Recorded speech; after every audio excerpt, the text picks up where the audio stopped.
बिस्मिल्लाहिर्रहमानिर्रहीम। अस्सलामुअलैकुम। प्यारे दोस्तों, कुर्बानी एक ऐसा अमल जिसके बदले में मिलने वाला सवाब ना इंसान का जहन समझ सकता है, ना फरिश्तों के कलम इसे मुकम्मल लिख सकते हैं। ये वो इबादत है जिसका अजर, जिसका बदला अल्लाह ने अपने पास रख लिया है। इतना अजीम, इतना बुलंद कि रब के मुकर्रब तरीन फरिश्ते भी हैरान रह जाते हैं। फरिश्तों को सिर्फ इतना मालूम होता है कि ये नेकी है, मगर कितनी बड़ी नेकी है, कितनी भारी नेकी है, कितना बुलंद मुकाम है इसका, ये सिर्फ वही जानता है जो दिलों का हाल जानता है। आखिर कुर्बानी का ऐसा कौन सा राज है जो फरिश्तों से भी छुपा हुआ है? क्या वाकई कुर्बानी के वक्त जमीन पर नेकियों के पहाड़ लिखे जाते हैं? और क्या सिर्फ जानवर ज़बह कर देना काफी है या इसके पीछे कोई और रूहानी राज भी है? नाजरीन, अगर आप इन सवालात के जवाब जानना चाहते हैं तो आज इस वीडियो को आखिर तक जरूर देखें, क्योंकि इसी वीडियो में आपको इसके जवाब जानने का मौका मिलेगा। वो हदीस मुबारका जिसने असहाबा इकराम को हैरान कर दिया, वो अमाल जो कुर्बानी के दिनों में लाखों नेकियों का जरिया बन जाते हैं, वो नीयत जो आपकी कुर्बानी को आसमानी दर्जे तक ले जाती है। तो आइए जानते हैं कुर्बानी का वो राज जो फरिश्ते भी नहीं जानते। नाजरीन, हजरत ज़ैद बिन अरकम रज़ी अल्लाह तआला अन्हु से रिवायत है कि सहाबा इकराम ने रसूल पाक सल्लल्लाहु अलैहि वसल्लम से सवाल किया कि ये कुर्बानी क्या है? तो आप सल्लल्लाहु अलैहि वसल्लम ने फरमाया, तुम्हारे बाप हजरत इब्राहीम अलैहिस्सलाम की सुन्नत है। सहाबा इकराम ने फिर रसूल पाक सल्लल्लाहु अलैहि वसल्लम से सवाल किया, हमारे लिए इसमें क्या अजर व सवाब है? तो आप सल्लल्लाहु अलैहि वसल्लम ने फरमाया, हर बाल के बदले में नेकी मिलेगी। कुर्बानी बज़ाहिर एक आम सा अमल लगता है, जानवर खरीदा, इसे तैयार किया और ईद के दिन ज़िबा कर दिया, लेकिन दर हकीकत ये अमल सिर्फ गोश्त और खून का नाम नहीं, बल्कि ये तकवा और इखलास की एक ऐसी अलामत है जिससे अल्लाह ताला खुद खुश होता है। बल्कि अल्लाह रब्बुल इज्जत ने कुरान पाक में फरमाया, अल्लाह तक ना तुम्हारा कुर्बानी का गोश्त पहुंचता है और ना खून, बल्कि उसे तुम्हारा तकवा पहुंचता है। ये आयत हमें बताती है कि असल चीज जानवर नहीं, बल्कि दिल की वो कैफियत है जिसके साथ हम कुर्बानी करते हैं। रसूल पाक सल्लल्लाहु अलैहि वसल्लम ने इरशाद फरमाया कि कुर्बानी के दिन में इंसान का सबसे पसंदीदा अमल अल्लाह के नजदीक जानवर की कुर्बानी है, और वो जानवर कयामत के दिन उसे अपने सींगों, बालों और खुरों समेत लाया जाएगा और उसका खून जमीन पर गिरने से पहले अल्लाह के यहाँ मुकाम पा लेता है। अब जरा सोचें, ये कैसा अमल है जिसका हर बाल, हर कतरा खून, हर हरकत नेकियों में बदल जाती है। यही वजह है कि एक जानवर कुर्बान करके इंसान वो सवाब हासिल कर लेता है जो महीनों की इबादत से भी नहीं मिलता। बल्कि हजरत अब्दुल्ला बिन अब्बास रज़ी अल्लाह तआला अन्हुमा से मरवी है कि नबी पाक सल्लल्लाहु अलैहि वसल्लम ने फरमाया, जो शख्स राह इलाही में खालिस नीयत से एक जानवर की कुर्बानी करता है, उसको इस कदर सवाब मिलेगा जिसका शुमार सिवाय अल्लाह के फरिश्तों को भी मालूम नहीं, क्योंकि फरिश्ते तो सिर्फ वही लिखते हैं जो जुबान और हाथों से होता है, लेकिन इस अमल में तो दिल की नीयत, आंखों के आंसू और अल्लाह की रजा की तलब होती है, और ये वो चीजें हैं जिन्हें सिर्फ अल्लाह ही जानता है। लिहाजा कुर्बानी का अदना सवाब तो ये है कि पहला कतरा जो जमीन पर गिरता है, इसके सवाब में कुर्बानी करने वाले को 70 दर्जे मिल जाते हैं। दूसरे कतरे के बदले में 70 नेकियां पाता है, तीसरे कतरे के बदले में 70 गुना इसके मिट जाते हैं, और चौथे कतरे पर उसके मुंह की हवा जो तकबीर कहने के वक्त निकलती है, अल्लाह के नजदीक मुश्क से ज्यादा खुशबूदार होगी। पांचवें कतरे पर उसकी जुबान और तमाम जिस्म गुनाहों से ऐसे पाक हो जाएंगे कि गोया आज ही अपनी माँ के पेट से पैदा हुआ हो। छठे कतरे पर इसके लिए बहिश्त में एक शहर तैयार किया जाएगा।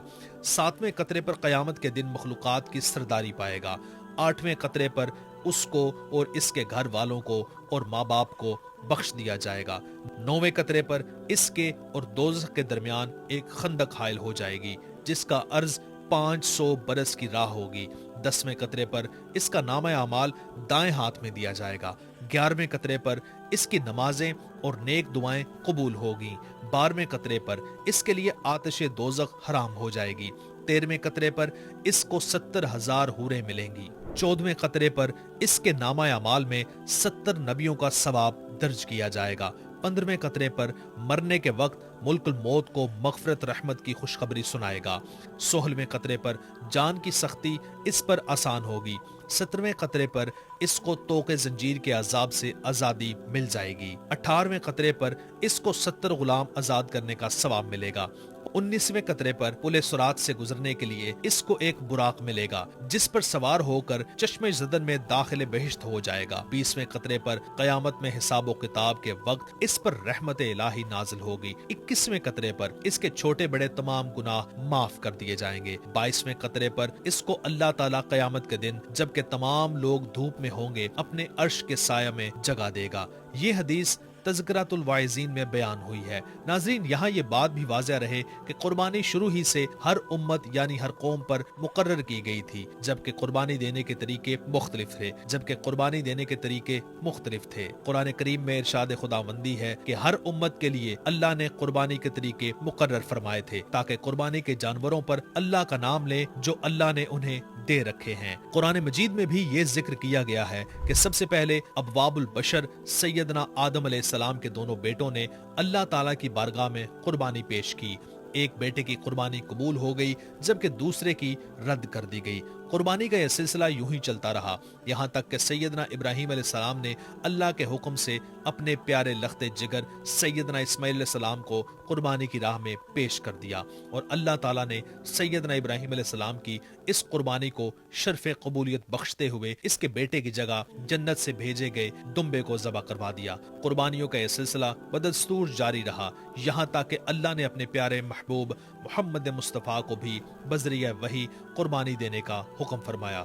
ए मोहम्मद सल्लल्लाहु अलैहि वसल्लम, हमने आपको खैर कसीर अता फरमाई, लिहाजा आप अपने रब के लिए नमाज पढ़ें और कुर्बानी भी दें। हदीस में आता है कि उम्मुल मोमिनीन हजरत आयशा रज़ियल्लाहु तआला अन्हुमा से रिवायत है कि नबी पाक सल्लल्लाहु अलैहि वसल्लम ने फरमाया, जुल्हज की 10 तारीख को कोई नेक अमल अल्लाह के नजदीक कुर्बानी का खून बहाने से बढ़कर महबूब और पसंदीदा नहीं, और फरमाया कुर्बानी का खून जमीन पर गिरने से पहले अल्लाह ताला के नजदीक शर्फ कबूलियत हासिल कर लेता है, लिहाजा तुम खुश दिली के साथ कुर्बानी किया करो। नाज़रीन, रसूल पाक सल्लल्लाहु अलैहि वसल्लम ने मदीना मुनव्वरा में 10 साल क़याम फरमाया, और इस अरसा क़याम में आप मुसलसल कुर्बानी फरमाते रहे। बल्कि हजरत अली रज़ियल्लाहु तआला अन्हु से रिवायत है कि रसूल पाक सल्लल्लाहु अलैहि वसल्लम ने इरशाद फरमाया, ए फातिमा, जाओ अपनी कुर्बानी पर हाजिरी दो, क्योंकि इसके खून से जो ही पहला कतरा गिरेगा तुम्हारे सारे गुनाह माफ हो जाएंगे, और वो जानवर क़यामत के दिन अपने खून और गोश्त के साथ लाया जाएगा, और फिर उसे 70 गुना भारी करके तुम्हारे मेज़ान में रखा जाएगा। हजरत अबू सईद अल खुदरी ने अर्ज किया,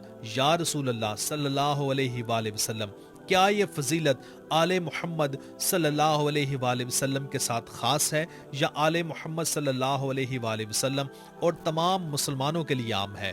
आप सल्लल्लाहु अलैहि वसल्लम ने फरमाया, ये फजीलत आले मोहम्मद सल्लल्लाहु अलैहि वसल्लम के लिए तो बतौर खास है और तमाम मुसलमानों के लिए भी आम है, यानी हर मुसलमान को भी कुर्बानी करने के बाद ये फजीलत हासिल होगी। हुजूर अकरम सल्लल्लाहु अलैहि वसल्लम बजाते खुद नमाज ईद उल अज़हा से फरागत के बाद कुर्बानी फरमाते थे। नबी पाक सल्लल्लाहु अलैहि वसल्लम की कुर्बानी करने का जिक्र हदीस की हर मशहूर मारूफ किताब में मौजूद है।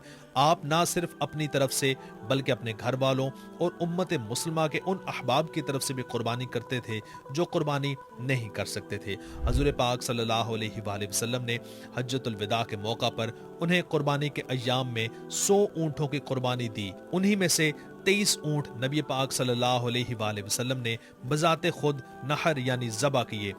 हजरत जाबर रज़ियल्लाहु तआला अन्हु फरमाते हैं कि नबी पाक सल्लल्लाहु अलैहि वसल्लम ने ईद उल अज़हा के दिन सींगों वाले दुम्बे, दार खसी 2 मेंढे ज़बा किए। एक जगह आप सल्लल्लाहु अलैहि वसल्लम ने फरमाया, जो शख्स इस तरह कुर्बानी करे कि इसका दिल खुश हो, यानी जबरदस्ती या मजबूर ना हो और सवाब की नीयत रखता हो, रियाकारी वगैरह ना हो, तो ये कुर्बानी उस शख्स के लिए दोज़ख से आड़ बन जाएगी। और ये भी फरमाया कि अपनी कुर्बानी के जानवर को खूब खिलाकर कवी करो, ये जानवर क़यामत के दिन पुल सिरात पर तुम्हारी सवारियां होंगे। कुर्बानी का जानवर अपने घरों समेत कुल मेज़ान में तोला जाएगा। नाजरीन, यहाँ ये भी याद रखें कि कुर्बानी के वाजिब होने की सिर्फ 3 शरायत हैं: मुसलमान होना, मुकीम होना और इतना नसाब का मालिक होना कि जिसकी वजह से कुर्बानी का वजूब लाजिम हो जाए, यानी इसके पास रिहायशी मकान, खाने पीने का सामान, استعمال کے کپڑے اور روزمرہ استعمال کی دوسری چیزوں کے علاوہ 52.5 تولہ چاندی کی مالیت کا نقد روپیہ مال تجارت یا دیگر سامان ہو تو اس پر قربانی واجب ہوگی۔ اس پر سال کا گزرنا ضروری نہیں، اور قربانی کا رکن اس جانور کو ذبح کرنا جس کا جواز شریعت سے ثابت ہو۔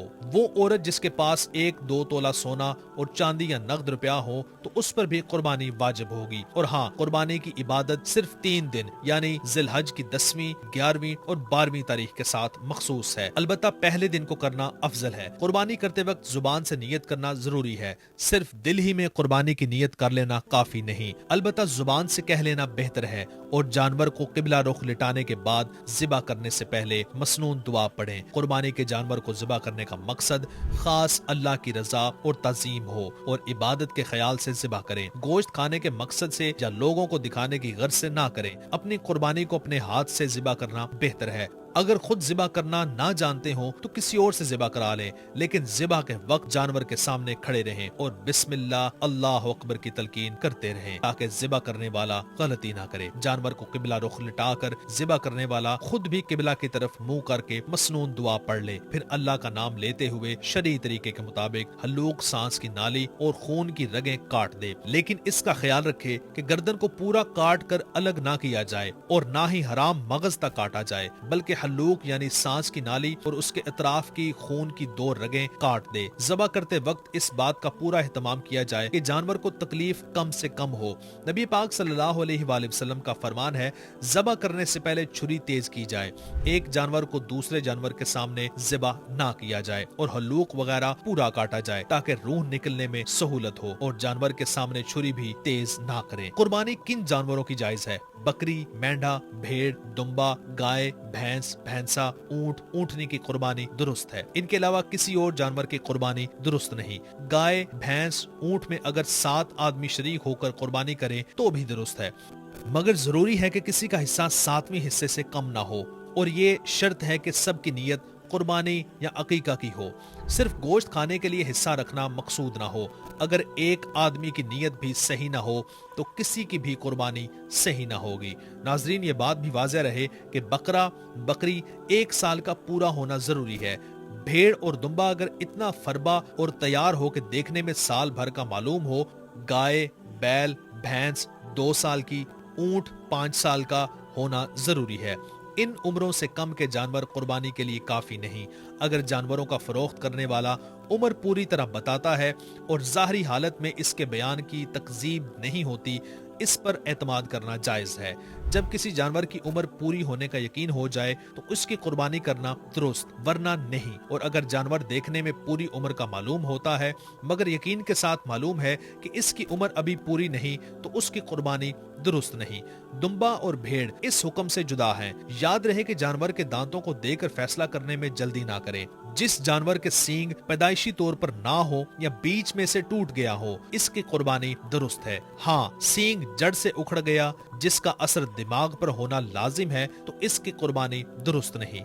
جو جانور اندھا یا کانا ہو یا اس کی ایک آنکھ تہائی روشنی یا اس سے زائد جاتی رہی ہو، یا ایک کان تہائی یا تہائی سے زیادہ کٹ گیا ہو تو اس کی قربانی کرنا درست نہیں۔ جو جانور اتنا لنگڑا ہو کہ صرف 3 پاؤں سے چلتا ہے، 4تھا پاؤں زمین پر رکھتا ہی نہیں یا رکھتا ہو مگر اس سے چل نہیں سکتا تو اس کی قربانی درست نہیں، اور اگر چلنے میں 4تھے پاؤں کا سہارا تو لیتا ہے مگر لنگڑا کر چلتا ہے تو اس کی قربانی درست ہے۔ اگر جانور اتنا دبلا ہو کہ اس کی ہڈیوں میں گودا تک نہ رہا ہو تو اس کی قربانی درست نہیں۔ اگر ایسا دبلا نہ ہو تو قربانی درست ہے۔ جانور جتنا موٹا اور فربا ہو اس قدر قربانی اچھی ہے۔ جس جانور کا تہائی سے دم وغیرہ زیادہ کٹی ہو تو اس کی قربانی جائز نہیں۔ خصی جانور کی قربانی جائز بلکہ افضل ہے۔ جس جانور کا پیدائشی کان نہ ہو اس کی قربانی کرنا درست نہیں۔ اگر کان ہو مگر چھوٹے ہوں اس کی قربانی درست ہے۔ جس جانور کی جسم پر خارش ہو اور اگر خارش کا اثر جلد تک محدود ہو تو اس کی قربانی کرنا درست ہے، اور اگر خارش کا اثر گوشت تک پہنچ گیا ہو اور وہ اس کی وجہ سے لاغر اور دبلا ہو گیا ہو تو اس کی قربانی درست نہیں، تو اس کی قربانی تو جائز ہے، لیکن اگر 2 تھن خشک ہو جائیں یا کٹ جائیں تو پھر قربانی جائز نہ ہوگی۔ اگر جانور صحیح سلامت خریدا تھا اور اس میں کوئی عیب مانع قربانی پیدا ہو گیا تو اگر خریدنے والا غنی صاحب نصاب نہیں ہے تو اس کے لیے اسی عیب دار جانور کی قربانی جائز ہے، اور اگر یہ شخص غنی صاحب نصاب ہے یعنی اس پر قربانی کا وجوب ہے تو پھر اس پر لازم ہے کہ اس جانور کے بدلے دوسرے جانور کی قربانی کر لے۔ جانور پہلے صحیح سلامت تھا لیکن ذبح کے لیے لٹاتے وقت عیب دار ہو گیا ہو تو ایسے جانور کی قربانی میں کوئی حرج نہیں بلکہ جائز ہے۔ قربانی کے لیے افضل اور بہترین جانور یہ ہے کہ وہ خصی ہو، خوبصورت ہو اور صحت مند بھی۔ قربانی کے جانور کو چند روز پہلے سے پالنا افضل ہے تاکہ اس سے محبت ہو اور پھر اس کی قربانی میں ثواب زیادہ ملے گا۔ تو ناظرین، اس عید الاضحیٰ پر قربانی کریں، لیکن صرف جانور کی نہیں، اپنے دل کی نیت، اپنی خواہشات اور اپنے تکبر کی بھی۔ اللہ کو ہمارا گوشت نہیں، ہمارا خلوص چاہیے، اور جب اللہ کے لیے اخلاص سے کچھ قربان کرتے ہیں تو وہ رب کبھی خالی ہاتھ واپس نہیں لوٹاتا۔ ناظرین، مغربی تہذیب سے متاثر ہو کر بعض حضرات نے ایک نیا فتنہ شروع کر دیا ہے کہ جانوروں کے خون بہانے کی بجائے صدقہ و خیرات کر کے لوگوں کی مدد کی جائے۔ اس میں کوئی شک و شبہ والی بات نہیں کہ اسلام نے زکوٰۃ کے علاوہ صدقہ و خیرات کا ذریعہ غریبوں کی مدد کی بہت ترغیب دی ہے، مگر قربانی حضرت ابراہیم علیہ السلام کی ایک عظیم الشان کارنامہ کی یاد ہے جس میں انہوں نے اپنے لخت جگر کو ذبح کرنے کے لیے لٹا دیا تھا، اور حضرت اسماعیل علیہ السلام نے بلا چوں چراں حکم الہی کے سامنے سر تسلیم خم کر کے ذبح ہونے کے لیے اپنی گردن پیش کر دی تھی، لیکن اللہ تعالیٰ نے اپنا فضل اور کرم جنت سے دمبا بھیج دیا۔ اس عظیم الشان کارنامے پر عمل قربانی کر کے ہی ہو سکتا ہے، محض صدقات و خیرات سے اس عمل کی یاد تازہ نہیں ہو سکتی۔ 1400 سال قبل نبی پاک صلی اللہ علیہ وآلہ وسلم نے اس امر کو واضح کر دیا۔ حضرت عبداللہ بن عباس رضی اللہ تعالیٰ عنہ سے روایت ہے کہ رسول پاک صلی اللہ علیہ وآلہ وسلم نے ارشاد فرمایا، عید کے دن قربانی کا جانور خریدنے کے لیے پیسے خرچ کرنا اللہ کے ہاں اور چیزوں میں خرچ کرنے سے زیادہ افضل ہے۔ قربانی کا مقصد محض غریبوں کی مدد کرنا نہیں جو صدقہ خیرات سے پورا ہو جائے، بلکہ قربانی میں مقصود جانور کا خون بہانا ہے۔ یہ عبادت اسی خاص طریقے سے ادا ہوتی ہے، محض صدقہ خیرات کرنے سے یہ عبادت ادا نہیں ہوگی۔ نبی پاک صلی اللہ علیہ وآلہ وسلم نے صحابہ کرام کے دور میں غربت دور حاضر کی نسبت بہت زیادہ تھی۔ اگر جانور ذبح کرنا مستقل عبادت نہ ہوتی تو نبی پاک صلی اللہ علیہ وآلہ وسلم اور صحابہ کرام جانور ذبح کرنے کی بجائے غریبوں کی مدد کرتے، مگر تاریخ میں ایسا ایک واقعہ بھی نہیں ملتا۔ جانور کی قربانی کے وقت حضرت ابراہیم علیہ السلام اور حضرت اسماعیل علیہ السلام کی عظیم الشان عمل کو یاد کیا جاتا ہے۔ دونوں اللہ کے حکم پر سب سے محبوب چیز کی قربانی دینے کے لیے تیار ہو گئے، لہٰذا ہم بھی احکام الہی پر عمل کرنے کے لیے اپنی جان و مال وقت کی قربانی دیں گے۔ قربانی کی اصل روح یہ ہے کہ مسلمان اللہ کی محبت میں اپنی تمام نفسیاتی خواہشات کو قربان کر دے، لہٰذا من پسند چاہی زندگی چھوڑ کر رب چاہی زندگی گزارنی چاہیے۔ حضرت ابراہیم علیہ السلام کی زندگی میں صرف یہی ایک عظیم واقعہ نہیں بلکہ انہوں نے پوری زندگی اللہ کی اطاعت و فرما برداری میں گزار دی۔ جو حکم بھی اللہ کی طرف سے ان کو ملا فوراً اس پر عمل کیا، جان، مال، ماں باپ، وطن اور لخت جگر، غرض سب کچھ اللہ کی رضا میں قربان کر دیا۔ ہمیں بھی اپنے اندر یہی جذبہ پیدا کرنا چاہیے کہ اللہ تعالیٰ جو بھی حکم دیں اس کے سامنے سر جھکا لیں اور اسے خوشی خوشی قبول کریں۔ دعا کیجئے کہ اللہ تعالیٰ ہم سب کو قربانی کرنے اور اس کے فضائل کے حاصل کرنے کی توفیق عطا فرمائے۔ آمین یا رب العالمین۔